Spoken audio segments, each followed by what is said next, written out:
Good morning and welcome to Autism Live. I'm Shannon Penrod.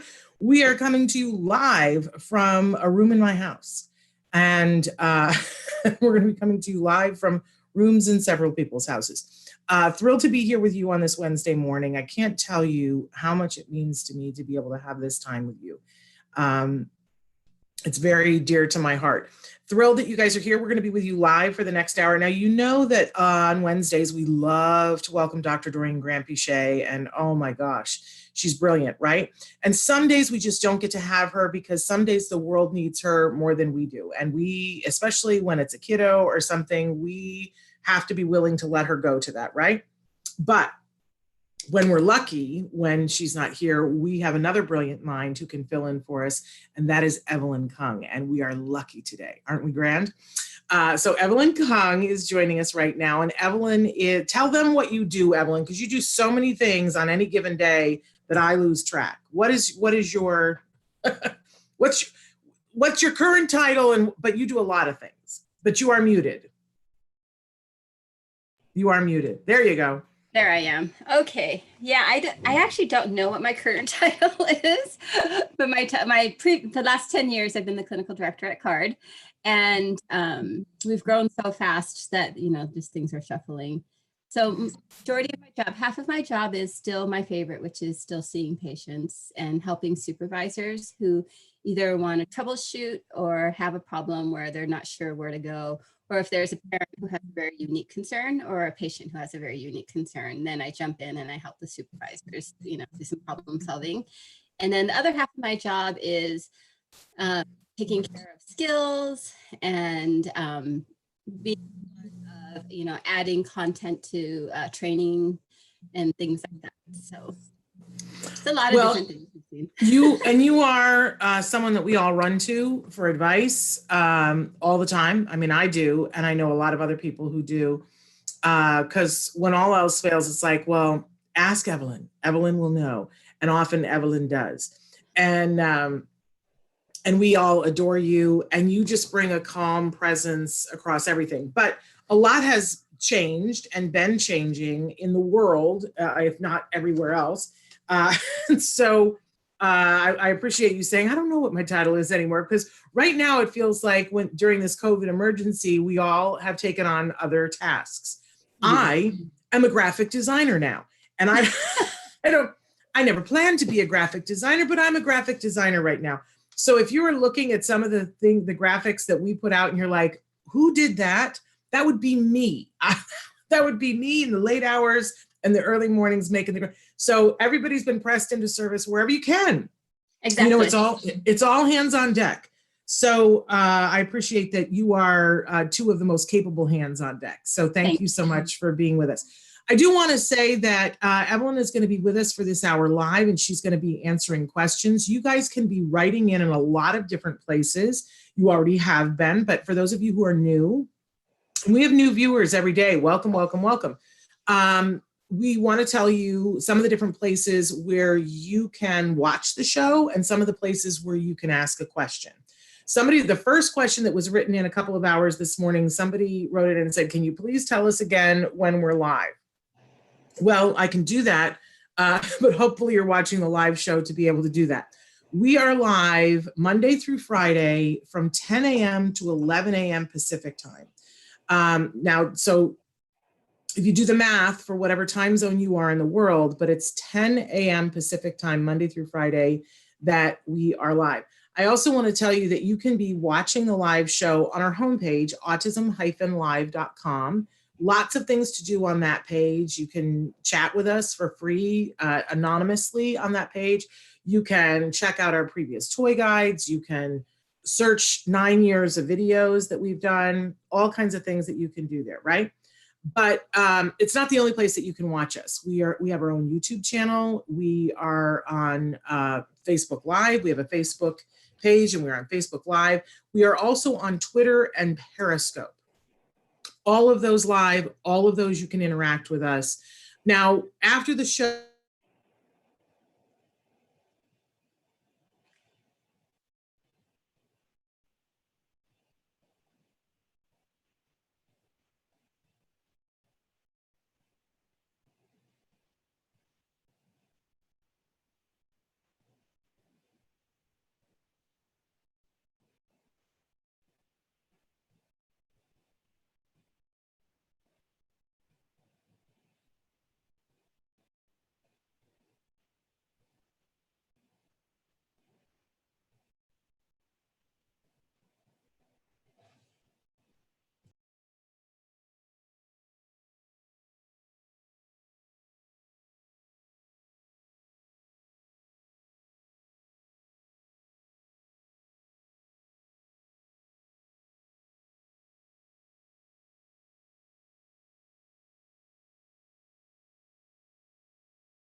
I'm back. Oh, technical difficulties. And there's Evelyn. Because it's Wednesday and we've been having technical difficulties on Wednesdays. So there we go. I apologize, you guys. As I was saying before, I was so rudely interrupted by my computer crashing. We encourage you guys to be writing into us, ask us your questions. We are here. Evelyn is here to answer your questions. We do have to give you the disclaimer that as brilliant as Evelyn is, she cannot answer questions that are child-specific, individual-specific. No one could in this format. So write in, be as specific as possible. Make sure to include information about the closest major city to you so that we can know what resources might be available to you. And be specific, but know that she's going to give you information of a general nature so that you can go back to the expert who has eyes on the situation to get individual specific advice. Sound good? Sorry about that, Evelyn. Did I give you a minor heart attack? I had a minor heart attack myself. Nothing like inviting you to be on a show and then having the host go, bye-bye, spontaneously. Okay, all part of what we do. I want to start with the first question, and go ahead, you guys be writing in. We want to hear from you. I was wondering if there was ever a time that telehealth would not be recommended for ABA. I have one client who is having a lot of difficulty focusing and responding to instructions over the screen. Parents are not available to join the session. Is it better to keep doing sessions and focusing on only one goal, for example? Or would it be more beneficial to take a break for now? Thank you so much for a great show. And thank you for that great question. Maybe we should start with, there are people who don't know what telehealth for ABA looks like. And some people don't know that that is available to almost everyone who gets ABA services. It's not everyone, but almost everyone. So Evelyn, do you want to tell them a little bit about what it looks like? Yeah, sure. So telehealth is so new to all of us. In this new COVID environment, we've all had to adapt very quickly. There's people at CARD, including myself, who have done telehealth sessions previous to this time. It's usually for people who were in different countries. And, they wanted some, either to continue a service because somebody moved back to the US or some other process, or for like myself, I would travel and then they would want me to see. And, I'd do some probing. So we had a little bit of experience, but we hadn't had a lot. But with COVID-19 and all the majority of the insurers being willing to fund this, we actually had to, jumpstart and really get this together, because this is considered a medically necessary treatment. And if the kids don't get it, there is going to be a consequence. Whether you see it now or you see it later, there is going to be a consequence. And it's been long enough now where I've actually been able to see what's happened to some of the kids who haven't received services, or who have received much fewer decrease in services. And so in my opinion, I think that if you can get a child to do any task via telehealth, you're going to try. Okay. The ones that we've recommended not are the ones who engage in severe challenging behaviors. If there's severe aggression and they're going to throw the computer at someone, probably not. But for the most part, if the child's able to sit there and be compliant enough, if their attention isn't going away and they can't focus, start small. Use your ABA techniques. What you do is you start with one simple task. You start for a short time period and you build one task, then you build another and you chain it together and you start to shape the behavior of the child. You move around your reinforcement to figure out what is really needed to get the child to understand or get the child to sit there, and you build upon it. And we've been very successful. Initially, we tell families, try a 30-minute session, see how much you can get done. And if necessary, you can back up to a 15-minute session, and then 30 and an hour and 2 hours. 3-hour sessions are hard, I think, via video, but I think that a lot of times it can be done if you give them a little break in between. There's a lot of kids who they don't pay attention and it's really hard for them to focus. So you're not able to do every task that might be in their treatment plan, but you're able to do a lot. And a lot of it has to do with communication and with like the nonverbal cues people give. And because we are in this environment now where you know, video is the life of video. Telehealth is somewhat, or telecommunication is a method of communication between, you know, a lot of younger folks. Teenagers right now with COVID are hanging out on Zoom and watching movies together. So it's a great place to start to build, because this is going to be a communication source of the future. It is now, but may not be for the rest of us that didn't have this growing up. So for me, if you can get something done, continue, keep trying, but just be very methodical. Use all your behavior analytics skills in terms of breaking down the behavior and then chaining things together and shaping the other child's behavior also. Thank you so much for that. I have been always in awe of CARD in the way that they have been able to present different modalities of ABA. I had the benefit of having wonderful therapists in my home. It was before there was center-based, right? And I heard the stories of the families and met some of the families who were having services in South Africa and in Dubai and France and China and everywhere around the world, and heard about how they were conferencing,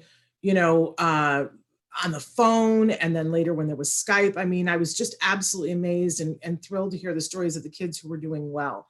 And I've always loved that CARD has been so flexible to meet each individual where they need to be met and to overcome difficulties. So when this all started to happen, it did not surprise me, but I was so proud of the response from CARD and the continued response from CARD.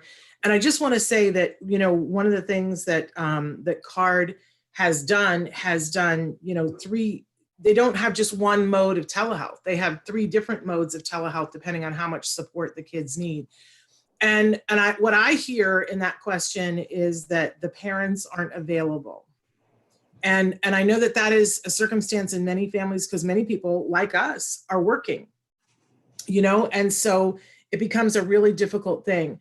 But I would urge the parent to find time, whether it's during a lunch break, and I realize what I'm asking, because I know how hard it has been for me doing all, I have a husband who does help. I don't want to make it sound like he doesn't help, but I'm doing all of the ordering of the groceries. I'm doing a lot of the cooking, at least at night. He does it during the day. There's stuff to be done around the house. I mean, like, it isn't, I think that some people just think that this is a big vacation for everybody. And especially if you're working, it is no kind of vacation I ever want to take in my life. And then to be a person helping to facilitate your child's ABA, I appreciate that I'm asking for a big thing, but I would go back to the parents and say, I realize that you're not available during the hours we may have scheduled for this, but is there another time that you could be available? Because my thing to parents, and I really was, last night, Evelyn, I really, we got news last night here in Los Angeles County that we're all going to be asked to shelter in place for 3 more months. And it was a swift intake of breath for everyone to hear that. But a couple of, about a month ago, my son and I made a video, and I kind of have sat on it, but I can no longer sit on it. And it's a video in which we urge families, please, I'm begging you to try telehealth, and please participate in it. I feel like I do know what I'm asking and how hard that will be, but you're gonna have to trust me. The benefits so outweigh any negative, that when this is all over and said and done, I want for you to be able to have a better relationship with your child, and for your child to have a better relationship with the world.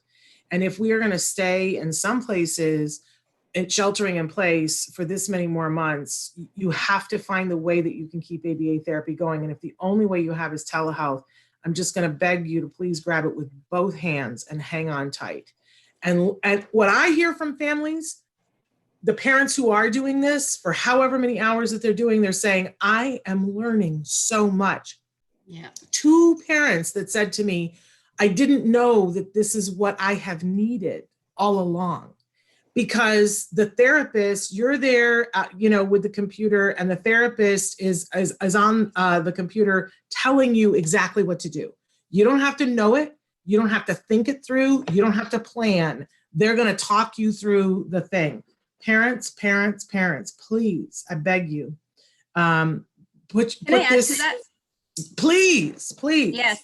So we've had parents just amazed, they were the families. So we have at CARD, we have a lot of center-based services. And that's been great because we can really focus on the kids in this environment, and generalizing to home, is a part of it. But there are families who have basically taken the center-based as a place to drop my child off so I don't have to deal with it. Yeah. So many of those families now that they've had to be a part of this telehealth, they're like, this is amazing. We can do this at home. And it's just, even though they've been there and they've been participating, it wasn't the same thing because they just didn't realize how much their child could do at home. Yeah. I'm an allergy woman. And so imagine, when your child is learning a language at school and they're learning Spanish at school and they come home and they're telling you the words that they said at school, you might pick up 3 words, right? But if you had to go to Spain with your child, you would come back with a different level of fluency, and it would be very good for you. And, none of us chose this path, but if you have a child who is on Autism Avenue, this is an opportunity for you to go there with them. And I won't lie to you. I mean, it's not like it's super, super easy, but I will tell you, and, write back to me if I'm wrong, it will end up being the most rewarding thing you ever do. And just saying. Yeah. And I'm going to go the other end now, which I don't usually like to do. But earlier I mentioned that we've been out of therapy long enough now. We've been sheltered at home for quite a few weeks now. And I am seeing that the kids, autism, one of the innate things is the kids want to be alone. And and in some ways, this shelter in place is really and reinforcing that. So I am actually afraid that at some point when we try to take the kids out again, there will be a group of kids who won't want to go out and who used to do great, going everywhere and doing school, but it is going to reinforce some of those things where they don't want to be doing things that they haven't had to do in quite a few months. And, some families have actually called me and said, everything that you told us not to do,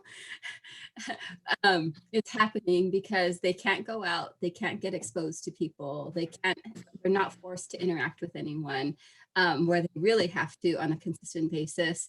All these things are gone, but telehealth is like the one stream where even if your child doesn't, has that inclination to not want to interact with people or to go that way of not interacting where they have in the past, that having that exposure, even if it's 1 hour at a time, it's keeping that generalization going of, yes, there are other people out there that I need to interact with, not just my home and family, because I have had families actually call and say, hey, we're thinking about ending services now because he's doing so well over this break. And I'm on the other end saying, but there's nothing that's forcing him to change because he knows how to talk to mom and dad and siblings and knows how to be at home. It's good. The question is what's going to happen later when you start to say you have to go interact with kids who are really spontaneous and, other people out there. That is something that's going to be a question for a lot of people. Yeah. I just keep putting it very plainly to people and saying, look, when this is over, there's only 3 options. Right? Your child will have progressed, your child will have stayed the same, or your child will have regressed. Those are the 3 options, right? And if you are not doing regular ABA, it's 100% for sure your child will have regressed. Now you'll have to make up all that your child was behind before, plus the time that they missed, plus the time that they regressed. It like gives me like a chokehold around the neck. If your child at least maintains, you've got a place to continue to grow from. And if your child progresses, woohoo, right? So we are seeing with telehealth that in the beginning, the goal is to maintain, right? But we are seeing that some children have gotten comfortable enough with the telehealth that they are progressing. But if you don't do anything, you definitely, there's no doubt about it. Scientifically, we know that the children will regress and we're already seeing it and you're seeing it. I know you guys get it. So I'm just saying, pick the things to do so that you're at least maintaining and hopefully getting to the progress, because that's the name of the game. All right. I want to go to one more question, and then I'm going to start taking live questions here. But somebody wrote this in. Good morning. I had my son's IEP Zoom meeting yesterday, but this was like 2 days ago. He is 10 years old, a little bit verbal, a high amount of scripting, about 78% when he started at the school that he is currently at.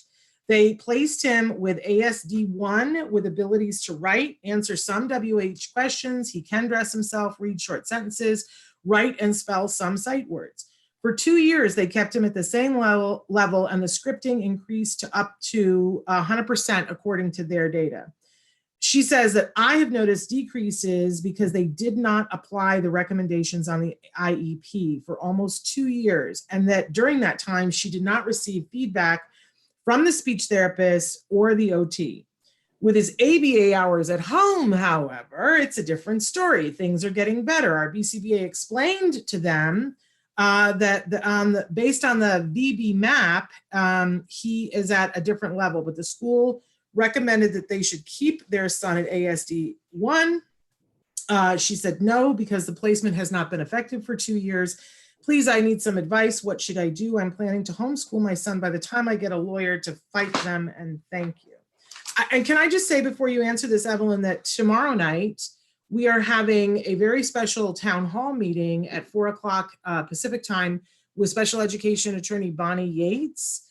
It's an interactive town hall meeting so that you can ask questions for the legal parts of this. But there's an ABA part of this that I wanted to have you address, Evelyn.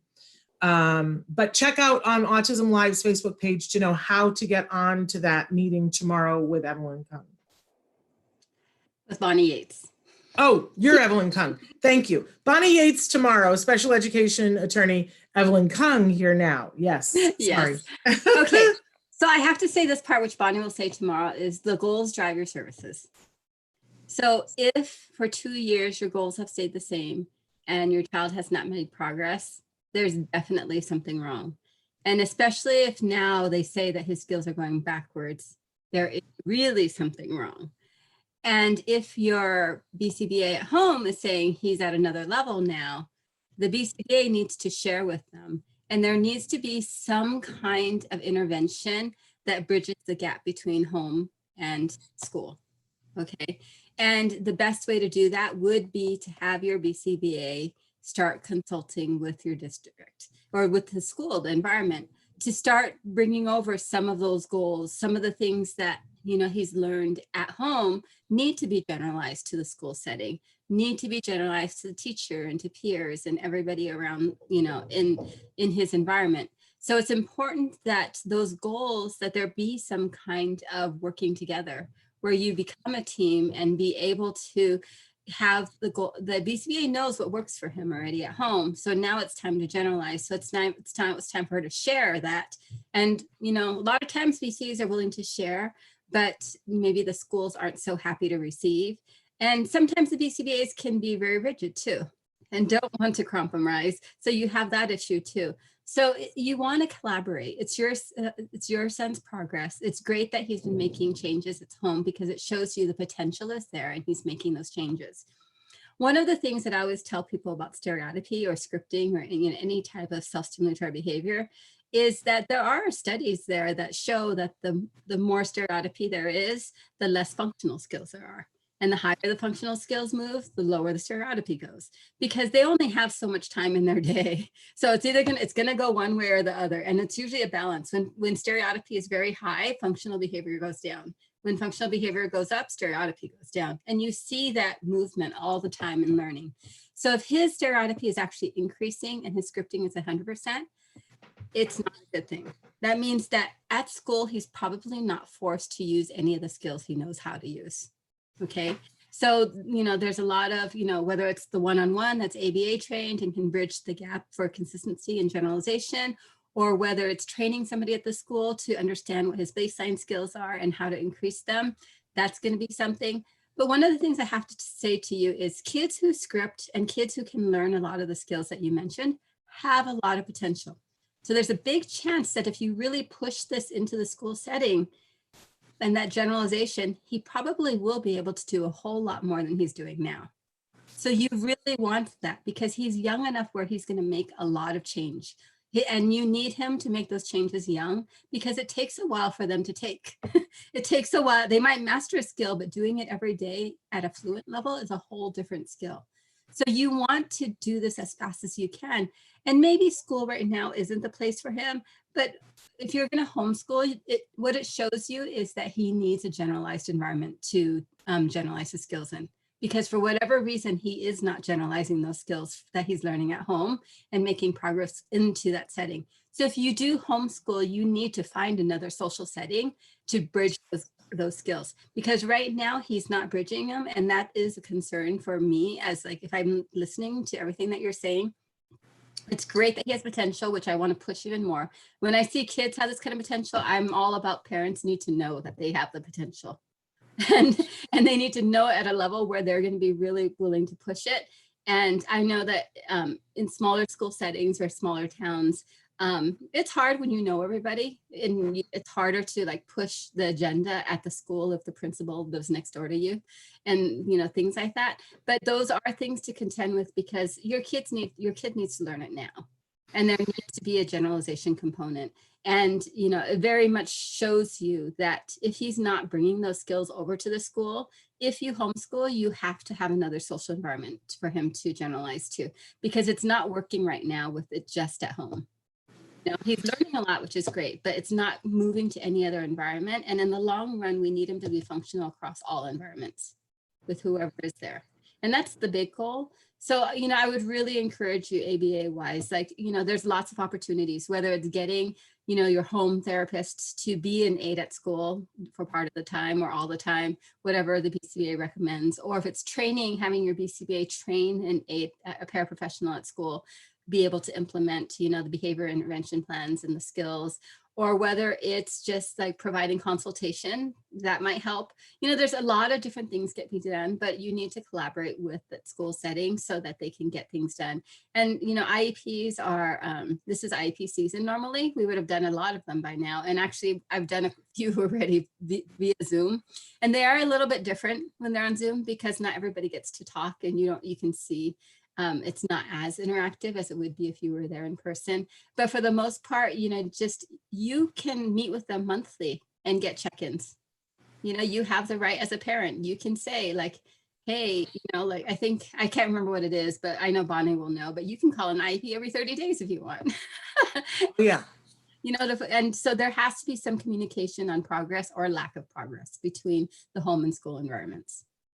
In fact, they have a legal obligation to give you, I think it's 4 a year updates. And the fact, if you can prove that they have not given you any updates, it's like playing poker, this legal game and I don't mean to make light of it because the end of the game, it's your child's education, right? But there are all these legal chess moves that have to be made. So it's like poker. And the fact that they did not give you updates, if you can prove that, that's an ace in your hand.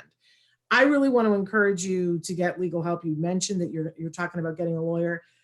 Your school is out of compliance.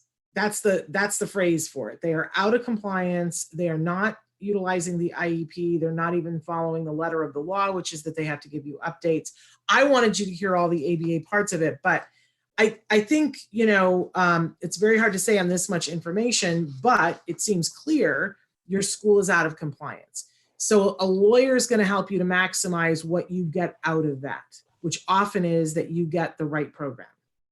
Horrible that it has to work that way, but utilize everything that you have, and you've got a couple of aces in your deck.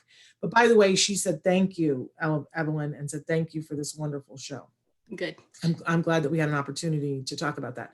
Okay, another person says, my son has motivational issues when it comes to teach him. I use a reinforcer like pieces of cornbread, but after I give him the reinforcer, he asks for a break. He is 6. He asks for the break a lot, every 2 words that we practice.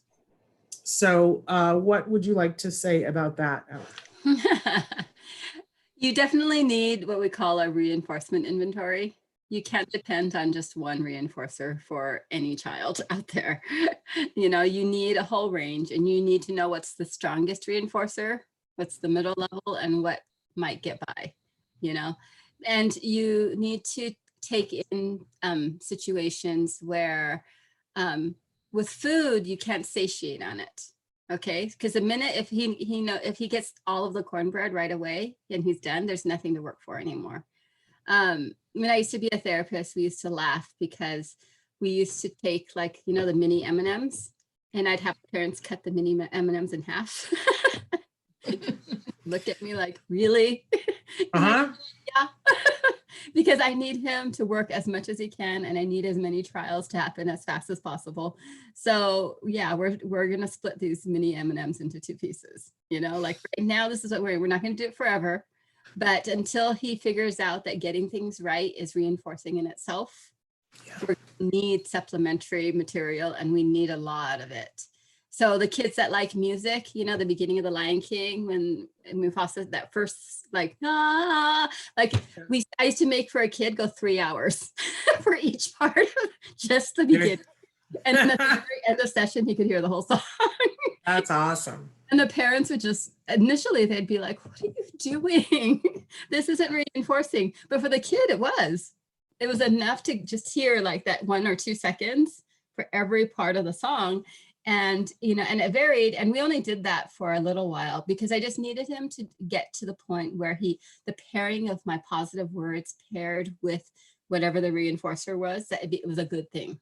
So once he was happy to just interact with me or tickles or whatever it is that was like momentary, and I didn't have to rely on the tangible food or tangible toy or whatever it was, it was so much better. But at the beginning, I will make things last. And if you give all of something to somebody all at once, they do stop working for it because their motivation is done. That's all they wanted. It's the same reason that if you're giving your child video games or music or toys, I always recommend, all of us do, that during, you know, outside of therapy, they have no access to those things, because the value of that reinforcer then rises even more during therapy so that they're going to work longer. And reinforcement is it's a tricky thing, and you have to bring it in and out. And you have that strong reinforcers that you're going to give for new, really good behaviors, for effort. And then you have the reinforcers that they might like, but isn't like that cornbread, that you're giving for information that he's exchanging that is pretty easy for him, and he's learned it already.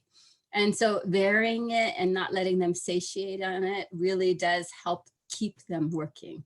But it sounds like the 6-year-old has figured out that once I get the cornbread, I'm done. So. Well, and forgive my ignorance, because I don't know, but it sounds like, you know, there's always that thing about the preference assessment, about what does somebody really want. We just went through this on Mother's Day, where my husband was like planning this menu to make me this meal. And I had to stop him. And I was like, I got to be honest, if you really want to do something for me, cooking for me is not going to be the thing. Cleaning for me is going to be the thing, right? So I told him, right? I told him, this is the thing that's going to do it for me. Like, you know, clean the house. That's what will make me happy. So he could have cooked the whole meal and I would have sat and enjoyed it. Like, I enjoy when he cooks for me, but then I would have been like, but can you also clean the house? Right? And so you're giving him the cornbread, and the cornbread might be great, but then he goes, can I have a break? Which sounds like to me, what he really wanted was the break. Maybe you don't even need the cornbread. Am I ignorant? Is it a possibility? If you have a BCBA, have them teach you how to do preference assessments outside of their therapy with him. Because if you can, preference assessments are pretty easy. My favorite is a paired choice one, where it's basically you introduce 2 of something, they choose one, and you continue to combine choices of 2 where they make it, and then you have a hierarchy of what they want. A lot of times though, like when I walked in a house as a therapist, whatever the kid was playing with when I walked in became the reinforcer for that. Yeah. I'd just pluck it out of their hands. I'd be like, okay, you get 2 more minutes. Okay, now it's mine. And for the next 2 hours, I'm there, like, because they loved it. They're already showing what they want to interact with. And that helped, because then it was just like, I didn't even have to think about, you know, what other things, what, you know, people used to say, like, you have your magic bag of reinforcers. It wasn't so much a magic bag as the kids just saw it as something that they hadn't seen or they hadn't had access to, and it only came with the therapist. So Yeah. that's the same idea of what I tell parents about, with all the things around you in your house. I'm a big fan, especially for like the age of 6-year-olds, of doing the once a month you fill a laundry basket full of toys that they like and you put it away for a month until 2 weeks or whatever. And then 2 weeks pass and you bring it out and it's like, wow, it's Christmas again. And then you take a different set of toys and you fill it up and you put it away. And that rotation of toys really keeps things very interesting, where they want to go, have access to it, whatever it may be. But yeah, have your BCBA teach you how to do a preference assessment, do a reinforcement inventory to figure out what those things are. And then the combination and access level, you'll be able to get him to do a lot. It sounds like he's really smart. Oh, yeah. Okay, we got a bunch of questions coming in, so I'm going to pedal through the metal on some of these. What do you think the ample amount of time of hours of ABA a 9-year-old high functioning needs to hopefully recover? He's been getting therapy since he was 3, started at 40 hours, now at 19 hours. I can't tell you. I'm going to say honestly, I can't tell you right off. But if I had a 9-year-old come in and they were getting 19 hours, I would want to see what they're doing with those remaining 20 hours if it's in school. Because if it's in school, it's like that first question we had, are they carrying the skills over to the school setting? Because if they're not carrying the skills over, I need those remaining 20 hours at school or 30 to be reinforcing everything that's being learned. Because if it's only something that's happening at home, 9-year-olds, there's a lot of peer involvement, and 9-10 is about when boys start not inviting everybody to parties. It's only going to be a few friends that they have over, and that you start the number of friends limit access to starts to limit at that age. And you want to find that kid that is most like yours so that they can play, but like does he know how to negotiate and compromise and play things and talk about things that isn't just interesting to him, but is interesting to the other child? Is he reading the cues so that he is responding even when the child isn't vocally telling him what to do, or whether he likes it or not, so that he's your child's able to respond. But 20 hours, I think, is great for a full-time program at 9 years old. And if a lot of what you're working on is very high level, like perspective taking and executive functioning, 19 hours is actually a lot to do. It's very difficult because the sessions tend to be only about 2 hours that you can handle just to work through all the knowledge that's there. But a lot of the key is seeing, like, are they implementing what you're learning? Is he doing these things at school? Is it being like, is he generalizing on his own now to school? Or does it still require some kind of facilitation in the school environment or outside environment for him to show those skills? And so there's a lot of work back and forth. When I get 9-year-olds who come in and they're like, oh, we think he's done. And I'll say, okay, let's do a full neuro assessment on him. That's where is his language, where is his social language, where is his social problem solving, where is his executive function skills? And then that tells you by what he's still not doing. The combination of deficits or skills that you still need to master will tell you how many hours you would have or that he still needs. Okay. We've had this question before, but I don't think we've given them the answer that's worked yet. So they'd love to hear from you. How can I get my 22-year-old son to wear a mask? He flat out tantrums, so we are home for 45 days. He just can't accept the mask. Yeah, he's 22 years old of not having to wear a mask. Not going to happen overnight. I have a 27-year-old right now. Mom asked me the same thing, and she was cute. She's like, "Can I send you my task analysis to see if it's right?" I said, "Well, is he wearing it longer now?" She's like, "Yeah, we're up to 20 minutes." I said, "You're in a good, don't worry, you're in a good place, But basically, it's just breaking it down, and finding something that matters. A lot of if you have a child who's sensory oriented, you might choose like what feels good against the skin, like the tactile part of it, the sensory part of it, you want to be aware of.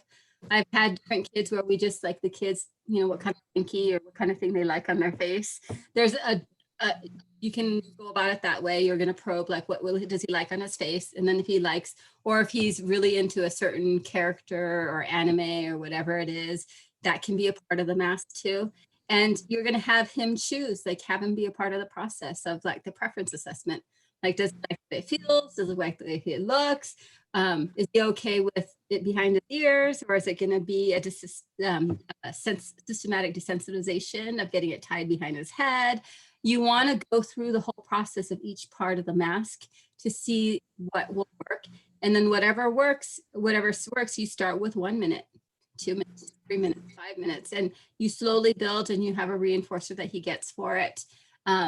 If there's some place that he really likes to go, like the other kid I have right now loves In-N-Out, which is, you know, a hamburger chain here in California or on the West Coast. And it was like, well, if you want to go get it, you have to wear this mask all the way there. And he doesn't have to wear it back yet, but mom, you know, they've gotten him to wear all the way there, and he gets it. And, you know, we'll slowly get him to get it all the way back. And so you're going to provide reinforcers. You're going to look and do a preference assessment of all parts of the mask for him, how it feels, what it looks like. Is it ears? Is it behind the head? What, you know, and some of the things you might just have to practice, not even associated with masks. I know a lot of our kids have sensory issues around their ears and can't even wear like headphones or anything. So we'll start with just like touching his ear, putting things against his ear, hanging things on his ear, you know, slowly getting to that place where he's okay with something near his ears. And, you know, just doing it one step at a time. Have your BCBA help you do a task analysis. And then you just slowly increase the time, give a reinforcer for every time he does it a little bit longer than he did the last time. And, you know, eventually there are things out in the environment, hopefully, that he really wants to get to and go. And if you do that, he'll be able to do it. It just slow and steady. Yep, slow and steady. He's had 22 years of not wearing a mask. It's not going to happen overnight. Absolutely. So we have somebody who's written in and said, need help with ABA so desperately. And they wrote in, we definitely have a difficult time motivating the 2.5-year-old. Now, I don't know whether you need help because you're doing ABA and you're having trouble motivating the 2.5-year-old, or whether you need help getting ABA. And so if you want to write in more, but if we could talk about the motivating the 2.5-year-old for a second, Evelyn, while we're waiting to hear back from her. Well, I love the little 2-year-old. They're so fun because you can still pick them up. You can still hug and tickle them and do all those things that they like. And I mean, it's so funny because we've, you know, I've worked with all these different kids over the years, and a lot of them are actually like teenagers or in their 20s now. And the parents always say, like, I remember when you first came, you walked in the door, and I remember you got the first sound out of them, and she's just sitting on your lap, you know, like it was just like the baby on my hip walking across the lawn. And if she wanted to go, I'd go, but I'd make her do something, whether it was clap or, you know, just like say, you know, make a face or whatever it was. And then if she wanted it, I'd put her on the swing. And before I'd let her go, I would have her do something and, you know, let her go. And it just started with those really simple, small steps. But when they're little, the motivation, you can do therapy anywhere, you know, because you can still move them. You can't move the 5-year-old. Sometimes you can move, but the 10-year-olds, there's no way you're moving, you know, a 10-year-old or a 20-year-old. But with the 2-year-olds, you can just pick them up, and if they like tickles, you can give them tickles right away as a reinforcer in front of you. If you want them in front of your face, you can lift them in front of your face to do things. That said, once they get the idea that you're a lot of fun, then you can start working on the compliance things like sitting down and making sure that if you're going to have them sit down, their feet have to touch the ground. And so that means the chair has to be small enough, because then they full control of standing up and sitting down. Excuse me, I have allergies. All good. But there's a lot. She did write in some more information. She said they need help with both, with the motivating the 2.5-year-old and with getting ABA. She says, most of my ABA is self-taught from video tutorial due to quarantine. But I want her to know that there are ABA providers that are starting clients right now. And if you're in the United States, chances are that your insurance covers it. And, you know, if you're needing ABA, get started. Like at least check and see that you've got a way to have it, because it's easier when you've got a team that's working with you on videos. That's what's been shown to be the most effective if you can. But I love that she's learning through video tutorials. And I do want to take just a second to say that the Institute for Behavioral Training still has free trainings available to you guys. If you go on their website, ibehavioraltraining.com, there are tabs up at the top, and there's the one it's like caregivers, community service. You click on that tab. Then it says a whole bunch of things. You pick the parent tab. Then it shows you all the things that are available for parents. They have 2 modules every week that are free. I do not know which ones are available this week, but if you put it into your cart and you put in the code word COVID, all capitals, COVID -19, if you've picked the right one, it'll say you owe 0. And there are 2 that are free. So I will try to find out what the 2 free ones are this week. And those are great, great videos. So, but Ev, anything else you want to say about that? The 2-year-olds are the funnest. Like, if you put them in the bucket swing, you can get them to do all sorts of things if they like swinging.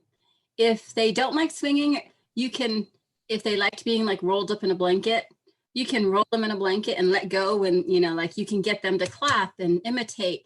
The focus of a 2-year-old is going to be compliance and imitation.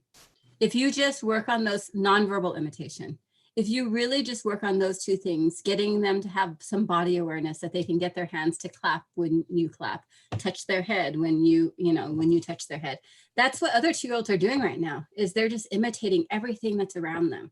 So if you just focus right now on just the basic compliance of sitting, like sit down, come here, stand up, so that you have some basic compliance of them. And then you just focus a lot on imitation, they'll go really, really far, because that's how the basis of imitation is how we teach them how to play with toys, how to move their mouth and talk, how to eat. All their adaptive skills are all based on on imitation. So if you just focus on those 2 things now, you're going to actually, the child won't be that far behind, because that's what 2-year-olds are doing right now. And Evelyn, I've got to tell you that they've written in several things saying, thank you so much, great advice. And the mom who asked about the mask said this is the best advice that she's received since the quarantine, and thank you so much. Now, somebody wrote in and said, is an ISP a binding contract? And I don't know whether they meant to put IEP or ISP. Because somebody was asking about an ISP the other day. I can tell you that an IEP is a binding contract. But if you're asking about the ISP, please write back. Several people have written in and said the turtle wins the race when we're talking about the masks. We've got a person who wrote in and said, my son is a 14-year-old.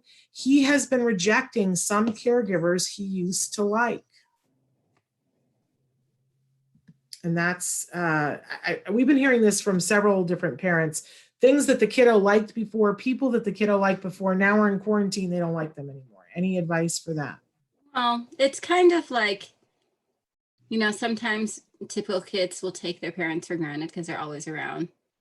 But if mom or dad go away on a work trip, or, you know, just aren't around for a period of time, when they come back, it's like, oh, it's so nice to see you. It's like the value has increased, you know, is it, you know, distance makes the heart grow fonder or something like that. Yeah. It applies to our kids with autism too. So maybe mom and dad or other caregivers weren't home as much before, and the interaction was there and was special because it was only once in a while and they never knew when it was going to happen, or just, you know, was once a week. And now the person's always there. So the novelty's gone away because it's not always fun or interesting anymore. It's like, this person is who they are, and they have me do the same things that mom and dad asked me to do. And, you know, they're not playing with me the whole time they're here like they did previously.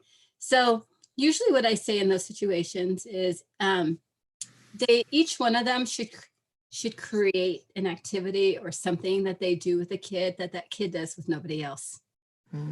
You know, whether it's watching movies or a certain movie, or, you know, access to a certain something just that they're doing together. That's special. So excuse me. You're fine. Take a second. I want to acknowledge somebody wrote in, and are you okay? They want to know, how can I help my 4-year-old stay focused to trace letters? Well, I would say that unless they have the prerequisites for letters, letters have no meaning right now. So you would want to spend their time doing other things. Like finger skills are really important. I never knew until I started therapy, like, you know, all those cause and effect toys that you push buttons and turn, that they pop up. I never knew how important those were, but it builds all the finger strength in their fingers, so that if they are doing all those things and suddenly you put a marker in their hand, they actually know how to control their fingers to be able to write. And then there's a whole different skill about like visual motor in terms of writing. But initially I would say just like practice all those hand skills, the coordination. One of the biggest problems so many kids have is putting the hand to hold. It's the bilateral coordination where you hold the paper down and you write. But so many of our kids are practicing in other places doing those things, like they'll hold their little Ziploc and get their crackers out. You know, just all of those things that just build up to that skill of writing. And if your child isn't interested in letters, maybe there's something else they're interested in. Maybe they like numbers better. Maybe they like shapes. Maybe they like, you know, Thomas the Train.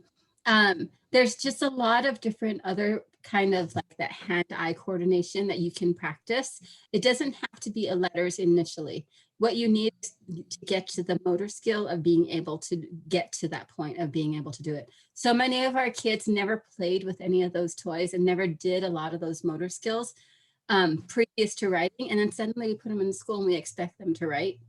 And they just don't even have the skill to do it. So I always tell families, you know, all those things like learning how to, you know, a clothespin. You know, even picking up Cheerios, you know, when they were 1, a lot of our kids never did those things with their grasp. And all of those things build up to as prerequisites to being able to write. So look and see at your child. Was he doing all those things? Was he able to twist something open with his hands? Is he able to open a doorknob, being able to twist his hand? Is he able to use a paper clip? You know, there's all these other things that your fingers have to do, and that builds the strength and the coordination before you get to writing. Or maybe your child likes words, so you're not going to start with A for ABC. You're going to start with the name of his favorite video, so that he has to trace the name of the video before he can watch the video. He'll be motivated to do that, you know? So there's a lot of different ways that you can work on the skill. You know, we don't know what your child's directly, so I can't give you specific recommendations, but evaluate all those skills. And, you know, does he have the prerequisites? And if he does, also look at it's easier to trace with a marker than it is to write with a pencil, because a pencil requires pressure. A lot of times we'll start with the marker and then I'll move to a pen and then I'll move to a pencil, because the pencil is the hardest one. And, you know, there's just a lot of things to evaluate. If you have an OT nearby, get an assessment. And a lot of OTs will give you the order of activities that your child needs to do to get to that point, to make sure they have all those fine motor skills to be able to do some writing.